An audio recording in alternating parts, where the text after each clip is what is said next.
Well, my name is fairly long and convoluted. It's Mary Natalie Gilchrist Curry Hanson. But I changed, there's a Mary Ann in there too, because when I was christened out at the ranch when I was 11, I didn't like Natalie, so I said it was Mary Ann. So I got lots of names. My parents were Reuben and Mildred Gilchrist, and they have a long history I don't have to go back into. Everybody knows. And I was born in Shauna. My mom and dad and all the Gilchrist brothers were living at the White Mud. And it was 1927, and it was a tough winter. So Mom stayed with Auntie Merle in Robsart. I don't know for how long before I was born. Then I went in utero to Shaunavon on the train and was born in Mrs. Mackenzie's house she was the nurse practitioner, what you'd call them in those days, and was there for however long till I could get back to Ravenscraig, and stayed with Grandma and Grandpa Bacon till however long it took for us to get back to the ranch. I don't know. I was probably 6 weeks old or a month old or something.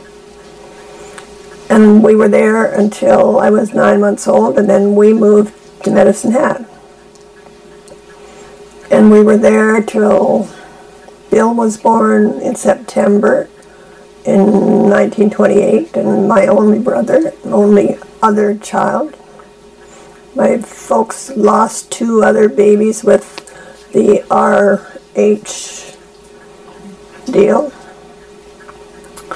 And when it was 1930, so I would have been 3 and something, and Bill was 2, and we moved to the Q. And we were there for 15 years. And it was a great place to grow up.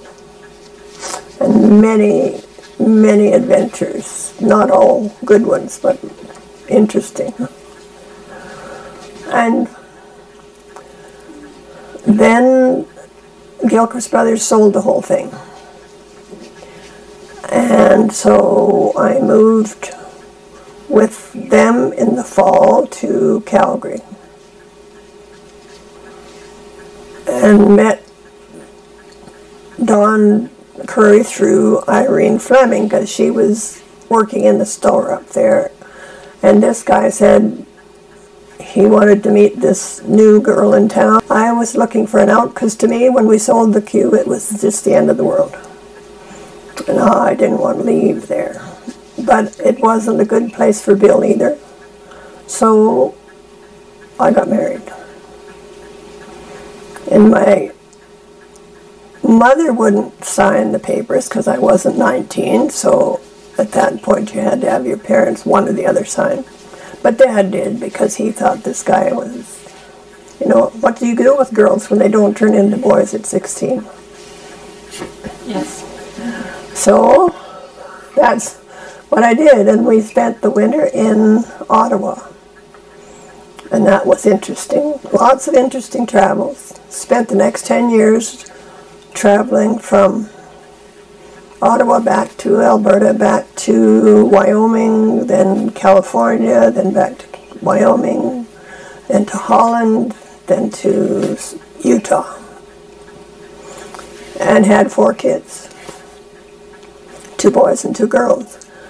So, and Utah, that was the end of the road. And I went to school for 4 years. And the kids and I were on our own then. But we came up to the White Mud because the folks had moved back to the White Mud by 1951. And we'd come up with ponies and dogs and the whole smear every summer.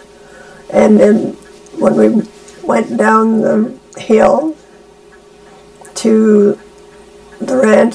The kids would all be singing, "She'll be coming round the mountain when she comes," because that, and it was 900 miles, and you spent a lot of time on the road. We left at 3 o'clock in the morning and got to Great Falls, and I'd say maybe we should stay all night. No, we have to get to the ranch. We could get to the line. We won't fight. We won't this. We won't that. Everything's fine. So we got to the ranch every summer for a couple of months.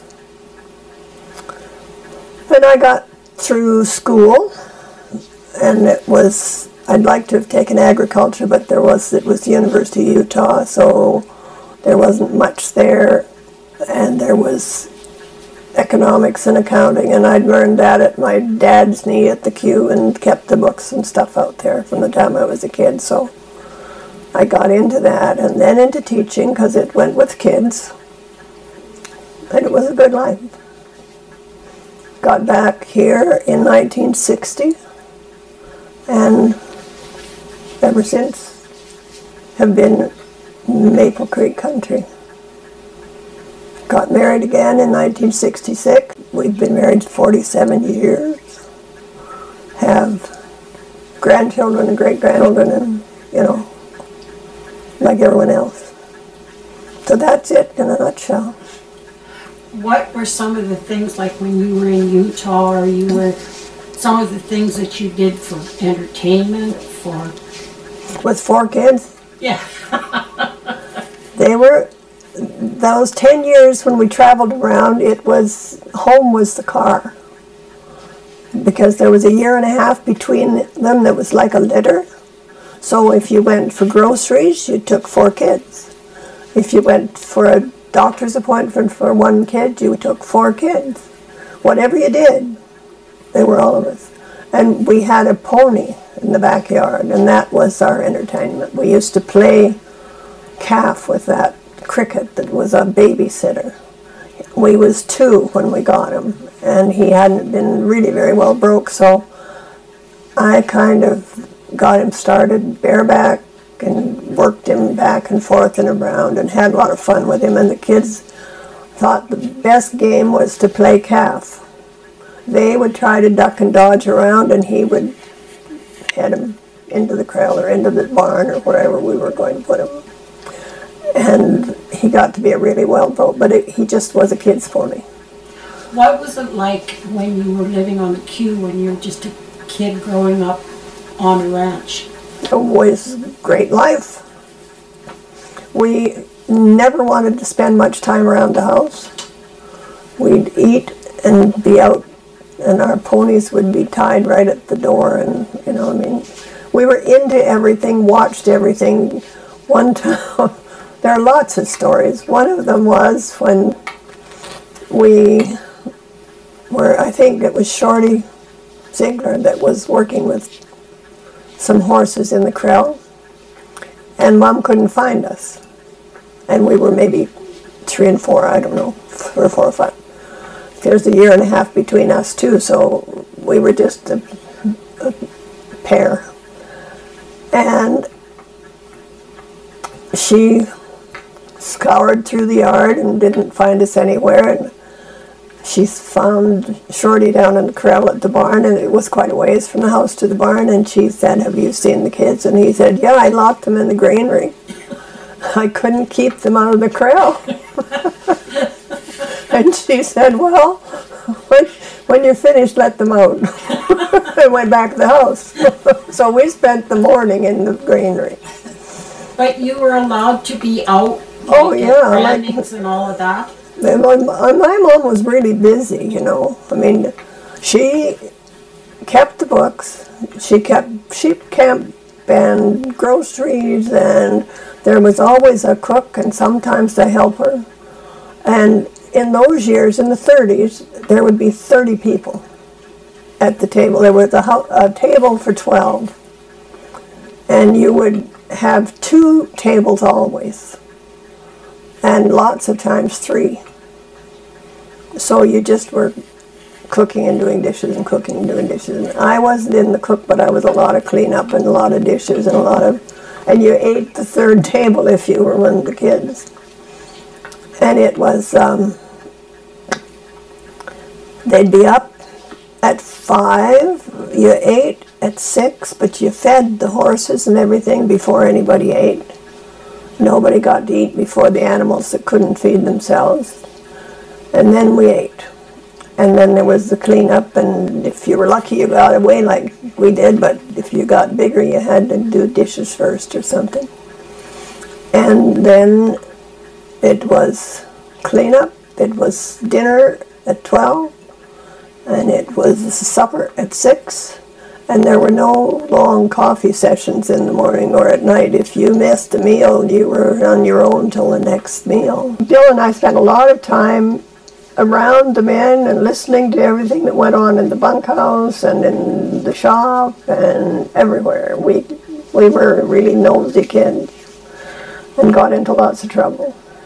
We cut up a good set of harness one time to make harness for our Shetland ponies. Cut it down so it would fit, and it did, but we weren't too popular. I don't know, there are just all kinds of stories that go on forever. What kind do you want? What was it like to be out there and be isolated away from like a town or other people? We didn't know any different. It was the whole world to us. And kids, wherever they are, however they are, however their parents and their surroundings and whatever, they think it's normal. We just thought this is the way the world was. And it was a great world to us. Like, we had a lot of freedom. Mom had they had a bell that they rang for meal times. So everyone showed up at once. And if you didn't show up, you missed the meal, kind of. But she also rang it for us when she wanted us. And otherwise, we'd be out and around, and she didn't know. We had a dog, and he babysat us. And she said as long as she saw the dog out there somewhere, she knew we were okay. Because he was just a babysitter, like a person. Mm-hmm. And he did sort of keep us out of trouble a few times. But, one time, we came to the house after we'd heard the bell maybe 3 times. We didn't come right away, and it rang again, and then it rang again, and we thought they must really want us for something, so we'd better show up. And Mom said, "Why didn't you come when I rang the bell?" And I piped up and said, "Oh, I didn't hear it the first time." She said, "I didn't say it was the first time." Like, they were pretty hard to get ahead of with anything. Yes. And we had ponies to ride. We had chores always. We had to do something at whatever. If you were good enough at something, you got a chance to do something else that was a little bit more challenging. Did you work alongside the men? Like, did you ride and that kind of stuff? Oh, yeah. And until I couldn't go to the branding camp because I was a girl. And I was pretty put out about that. Other than that, you were treated the same. And I think the Second World War is the thing that changed a whole lot of things for women. Because if it hadn't been for the Second World War, I probably wouldn't have gotten out of the kitchen. At least, there are lots of girls who are treated sort of like, they get to ride a horse and they get to do this, but they don't work along with. Yes. Yeah. And because of the war, there was no help. So you got drafted, and we got to do as kids. Like in 39, I was 12. And every summer, I got to work all summer long out of school. And I took correspondence some years, so I was home a lot of the year. And then I didn't do much schoolwork. I just crammed and got through it in a couple of months without fiddling around with it, and got to do a lot of work. One time, and I don't remember what year it was maybe 38, maybe 40, I'm not sure. It was a bumper crop of oats, and there was about 800 acres of oats. And Joe was on one binder and Hans Conkey on the other. And Bill was Joe's driver on the little Fordson, and I was Hans's. And we had a contest going all through the whole thing. You know, who could do the best corners, who could do the best this, how long you could stay at it, how many. It was always a contest. If it wasn't with somebody else, it was with yourself. So I think it was 800 acres in, and I don't remember how much time, but it was, we did a good job of getting it done, and it went up without any rain or any wrecks. You didn't leave any corners, you know, I mean, you cut the corners without leaving any grain standing, and that was every time you turned around there was another corner coming, so you had to pay attention. Did you find it difficult when you moved to Calgary? The commotion and the people and the... Well, you see, being a girl, my dad told me he said it's too bad, but girls can only teach, or nurse, be secretaries, or marry a rancher. And I said, be damned if I'm going to do that. So I just wasn't going to follow in those footsteps. And at the end of grade 8, there was no school down there. So you had to go away to school somewhere. And I took correspondence up to that time, but because you had to have a foundation to build on if you're going to do any of these other things, my mother's was definitely going to have me get that foundation. So I had to go somewhere. I got a choice. She said, you can go to this girls' school in Virginia. They've got horses. And they had a big catalog of how fancy this place was. And I thought, oh my gosh, I can't do that. And that other alternative was to stay with my dad's sister in Nova Scotia for grade 9. So I went across the country on the train. Had a ball. All dressed up, thought I was 21, and I was in fall of 39, 12, 13, something. Visited some people that Mom knew in Montreal, and they switched me on the train to the right train to Nova Scotia. Got to the train in the station in Truro. And I didn't see anybody that looked familiar and looking for anybody like me, and I wasn't going to be standing the last person on there, and I knew where I was supposed to go, so I got a taxi and went to the place. And when they got there, they thought, because I had heels on and I was looking older than I was supposed to be. Anyway, I got there. When I came home in June, but when I got to Winnipeg and saw the open skies, I just had tears all the way back to Swift Current. And I don't ever remember being homesick because I knew my folks were there. We got mail letters once a week, and you had to write letters once a week. And I didn't expect it was going to change. I just had to do what I had to do. Because those parents were fairly definite right from square one that if you were in a wreck, what did you have to do with it? Look in the mirror, what can you do to fix it? I mean, what's past you have to let go, but you learn from mistakes. The only darn fools make them over and over the same mistake. And I mean, you had no outs ever. There was no way of feeling sorry for yourself because it was just... You watched Dad. Couldn't walk. Didn't seem to affect his life. as far as we could see. We used to, as kids, wonder what we'd do if we couldn't walk. But as a year, you know, when we were kids, he would get on a horse once a year, just to do it. And it would take 3 or 4 people to get him up there and keep him up there and all that, but he'd still do it. And when we were kids, he would lean against the front of his car, which was wheels for him, and legs, and rope us as we ran by. And we'd say which leg or which arm or where. And he would pretty much always catch us wherever we said he was supposed to.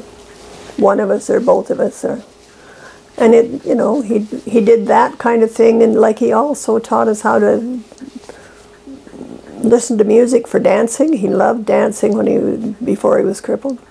And we'd listen on Saturday nights if it wasn't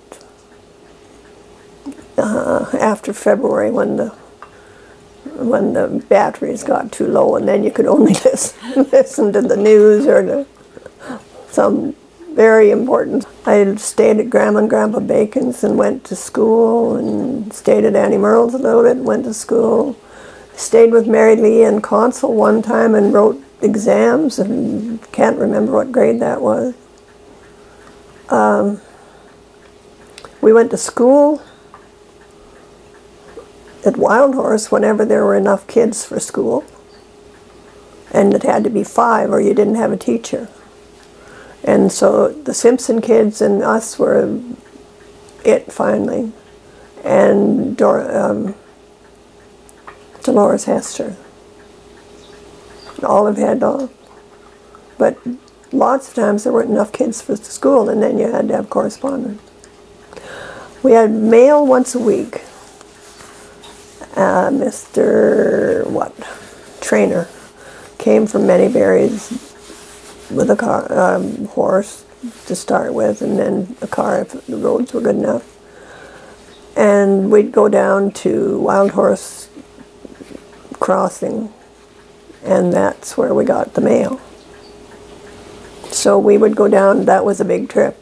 Mom, and lots of times we'd get it by car, but lots of times we'd go with the horses. And then Bill and I had a thing as kids where when we got home with the mail, we would have whoever said Free Press Prairie Farmers Funnies first got to read them first. But they always had lots of reading material. We got lots of mail. You got magazines and you got papers. And we had an encyclopedia, and anytime there was an argument, both Mom and Dad would say, look it up.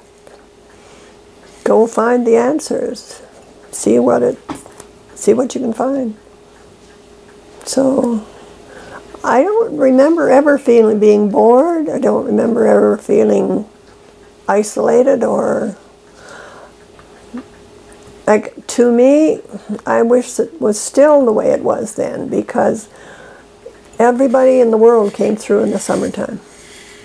And it was busy people all summer long. Whether if it was all the people that were working like in the 30s or down to just a few when we left, because through the war there just weren't that many to help. But there were still lots of people always. And then in the wintertime, there were no roads, there was no 41 highway, and there were no, you know, it was 25 miles to Govenlock, it was 50 miles to Havre, it was 50 miles to Manyberries, and there were no roads. Dad used to make a new road through the sagebrush every time it was, we thought it just got smoothed down, it would be another trail somewhere. But so then for winter, would you go like Govenlock or wherever and buy up a winter supply of groceries? No, we would trail down from Bain on the railroad. We would have a carload of stuff. And then it would be with horses or trucks brought down in October. And we had an ice house and all these things stored, cases of stuff. You know, have you eaten lots of water glass eggs. We ate those all winter if our chickens didn't lay. So, but we had chickens, so most of the time we did. But, you know, you just, what wasn't canned, what wasn't cooked, so that you could keep it. We'd always have sauerkraut behind the stove and all that. Did you have to work in the field to hay and that kind of stuff? And I always loved that. I liked that. The one I didn't like was summer following. On an old D2 cat and going around and around and around, and the darn thing was so slow. And you just spent all day on that. I never liked farming. But I always liked haying. And I always loved working with the cattle. And I did quite a bit. We had some purebred cows and raised our own bulls for a long time. And I got to be pretty much working by myself with those cows. So I could move them and fiddle around with them and do what I want and keep track of them and keep the records. And that was a lot of fun. I can remember one time bringing 2 yearlings from the Crosby to the queue, and I think it's 12 miles.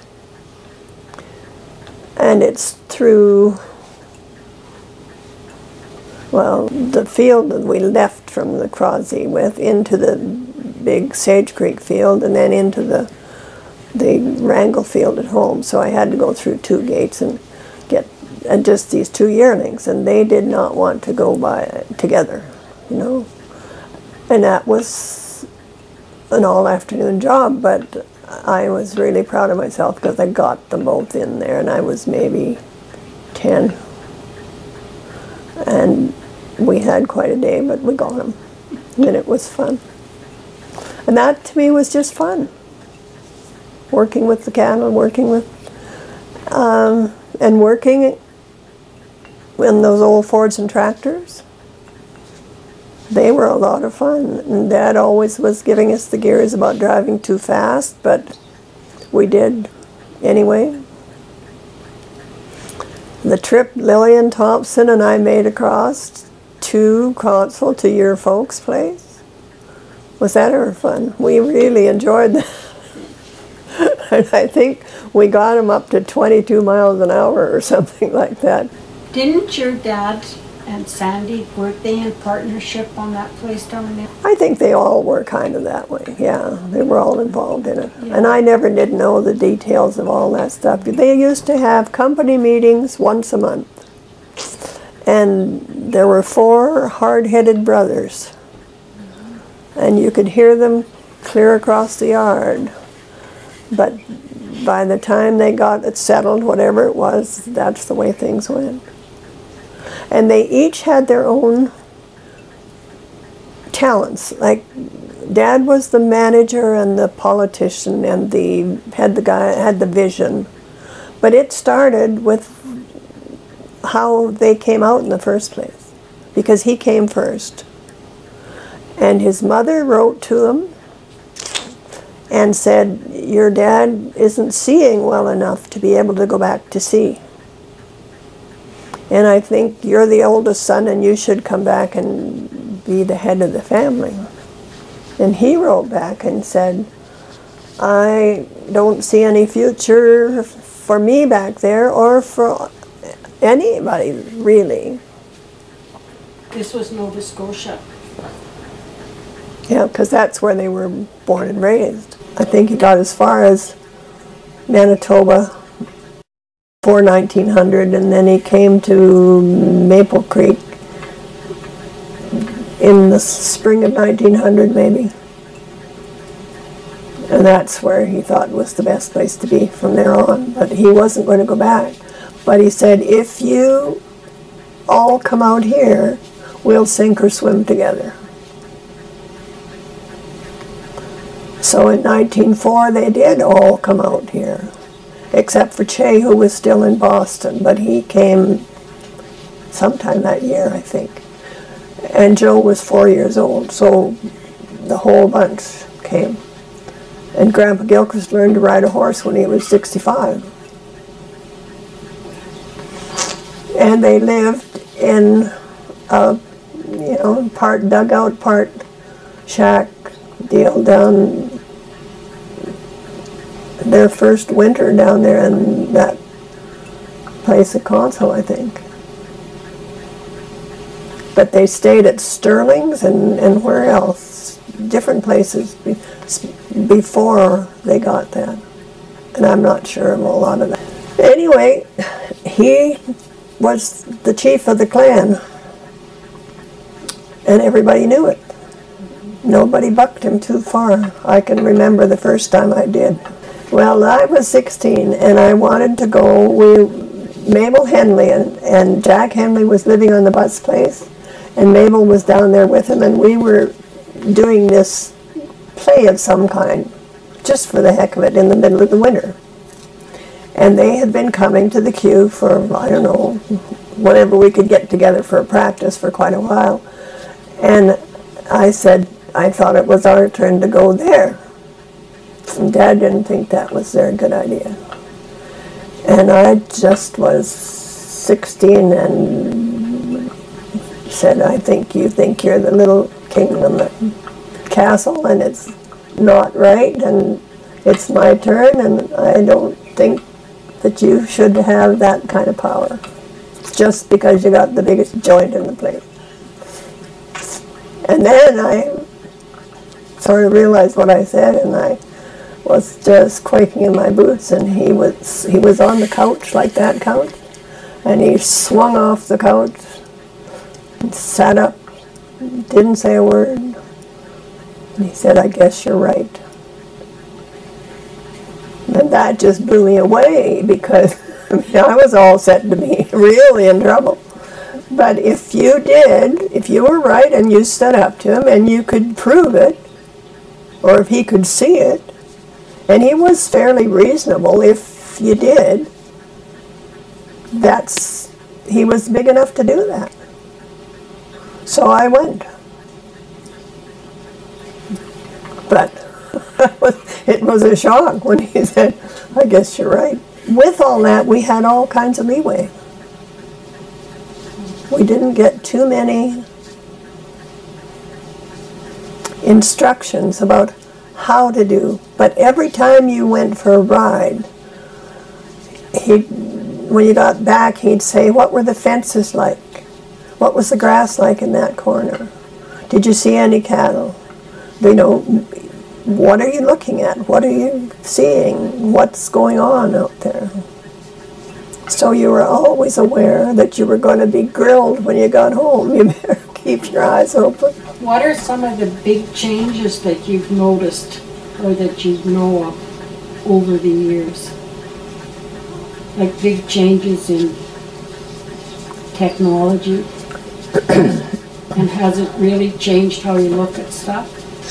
You know, I don't see it as a drastic changes. There have been changes, but there are some things where there's nothing like a horse to do the job. But you can go out with a gator and cover the field in a fraction of the time. But you can't really do but you didn't ever have a horse that was a good cutting horse either always. You had one that would cover the distance, I think maybe horse trailers changed more than anything for ranchers. You didn't make good horses because you didn't ride them enough. Now we're so unfair to our horses. We have them out here and they are too fat, they are not in condition, they aren't ridden enough. And then you take them up in the hills and expect them to climb up and down those hills and, you know, do the job. And then they used to be fit and they used to be in shape all the time. From spring till you turn them out in the wintertime. Mm-hmm. And my favorite horse bucked me off every spring just to prove he could do it. So then from then on he quit. Can you tell us about shipping cattle and how you got them to market and where you took them? Okay, well, from the Q country, we gathered them, and the Crosby, they all got moved And there were 3 different places finally, so Joe's cattle would be we kept the calves at the queue through the winter. Then they were trailed over to Milk River, like on that thing. And they summered there and wintered there because they were sold as 2s or 3s. Never, sometimes 3s or 4s in the early years. And they got them gathered to where Che was and Joe was at one time, that what is Ross's now, and into the Crosby fields. So we would gather them there and then hold them at Bain, which is on the railroad line between Shaunavon and Manyberries, Lethbridge and Swift Current, and load them there. And I think they moved them east pretty much 100% of the time in those days. So they would go through Swift Current to the main line and then east. But you held them, and I can remember one year holding them and warming up for a little bit in the car, listening to Dad and the cattle buyer arguing over 7 cents and 7 1/4 a pound for all these yearlings. And I don't remember how many there were, but there were lots of them, and we were cold, and it was November, and they were just all day long before they got agreed that they could load them. And then it was a long time it took to load them. But they load them in stockyards there. So that was how they got there.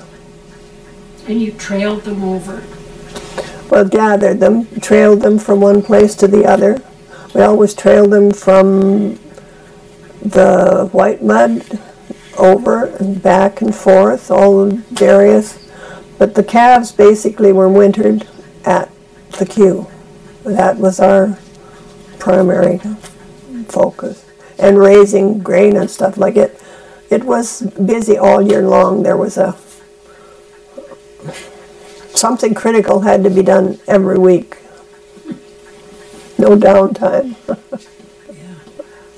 What about storms and that type of thing? The biggest one that we all remembered is 1938 on my birthday. Started and the 10 days before that, it was middle of March, we had just turned out all the calves. It was 1938, and we were sitting out on the little knoll west of the queue with all these yearlings strung out. Joe had us stopped every time he got us moving cattle. We'd get them strung out, and he'd say, we don't want to lose the beef, so he would have us stop. And we were eating frozen sandwiches, and he was giving us a geography lesson on how we were getting the peanut butter in this frozen sandwich.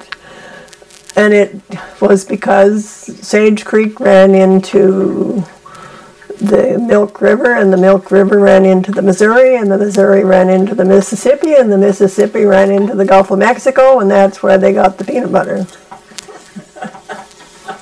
Anyway, the cattle were all slicked off, and they were yearlings. I think they were 2-year-olds, but no, they were yearlings. And they were turned out in this field between there and the government camp, and working their way, going to be further west. And on the 28th of March, this storm started. And our fence out there is further away from the house a little bit than the fence was at the queue.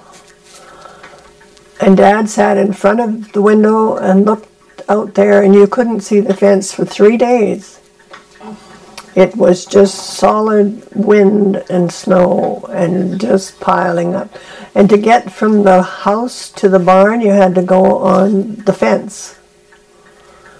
And they used a rope to string it from the corner of the fence of the building, the house, to the shop and the bunkhouse and all those other. You just couldn't see where you were even in the yard.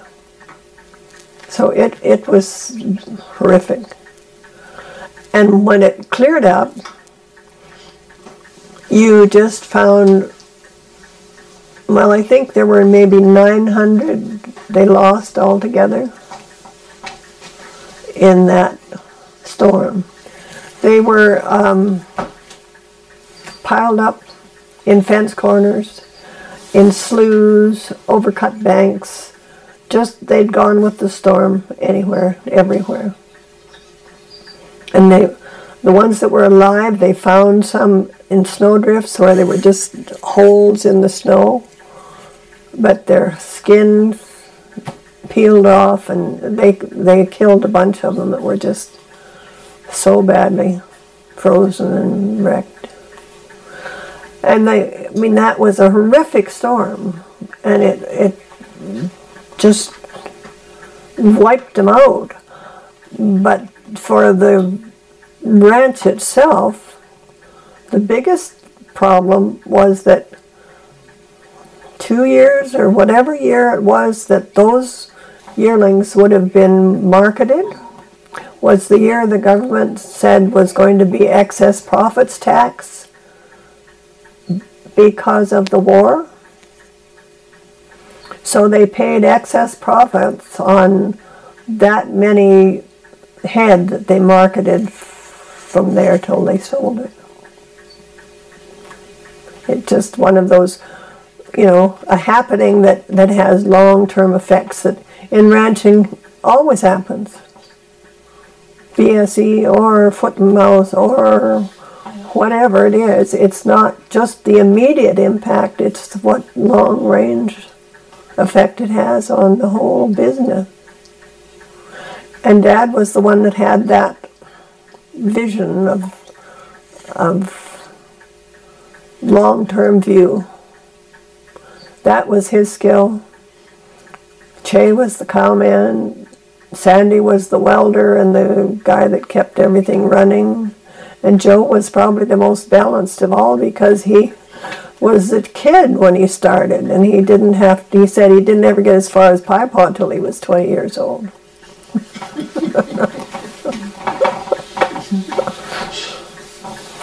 What about entertainment, like dances and Christmas concerts and that kind of stuff? Well, we had lots of good times, but they were not like in today's world every Saturday night or 3 times a week. You know, and my kids used to complain because I didn't let them go all the time. And they'd say, but you went. But we were lucky if we went 3 times a summer. And we used to go to Christmas concerts. They were the big thing. Some teachers, that was the main thing they taught all year long, was a good Christmas concert. And my mom wasn't impressed with that. But we thought it was a good deal. And old Bill Dumont used to play the fiddle and everybody danced. And it, you know, in the schoolhouse. Well, it was just fun. Everybody danced with you as kids, so you learned from the time you were little.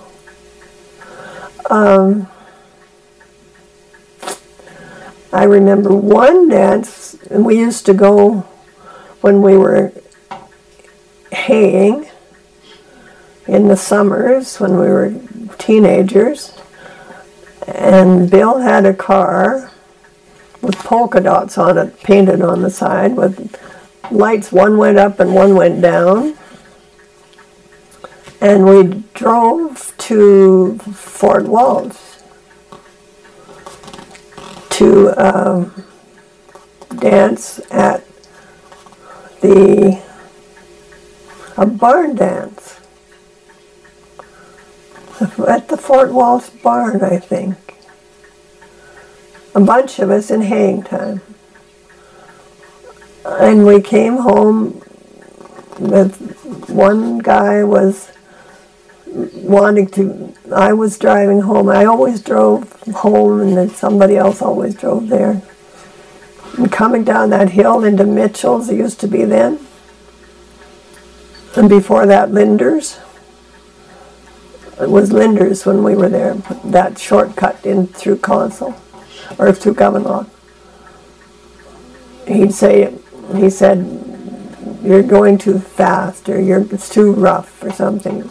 If you hit one more bump, I'm going to get out. And he did get out, because I was going pretty slow to get down this, with no brakes on the thing either.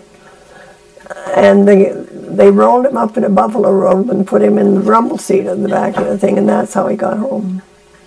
And lucky we didn't smother him, but we got. And whenever we went to a dance, when we got home, it was always in time for breakfast we'd get home, but there was twice as much to do that day. I mean, no slacking off because you went dancing. It was a great life.